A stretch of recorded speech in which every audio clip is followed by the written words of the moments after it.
ప్రాయశ్చిత్త దీక్ష చేయడం జరుగుతుంది. దానికి సంఘీభావంగానే మన బొబ్బిల్లో ఈ కార్యక్రమాన్ని నిర్వహించడం జరుగుతుంది. సనాతన ధర్మంతో గొప్పతనానికి అపకీర్తి వచ్చేటట్టుగా గత పాలకులు, గత వైసీపీ ప్రభుత్వం వారి చర్యలన్నీ జరిగాయి. వాటన్నింటినీ నిరసిస్తూ ఈ కార్యక్రమాలు అంటే సనాతన ధర్మాన్ని మనం కాపాడుకోలేకపోతే మన దేశ భద్రతని మనం కాపాడుకోలేనట్లు, మన దేశ సౌభాగ్యాన్ని మనం కోల్పోయినట్లు. కాబట్టి ప్రతి ఒక్క ఇది ఒక మతానికో ఒక కులానికో సంబంధించింది కాదు.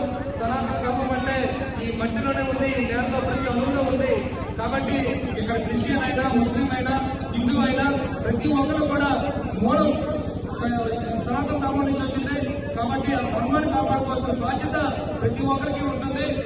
ఈరోజు ఈ తిరుమల తిరుపతి దేవస్థానంలో జరిగిన తప్పు రేపొద్దున క్రిస్టియన్ మతస్థులు కానీ లేకపోతే ఇస్లాం మతస్థులు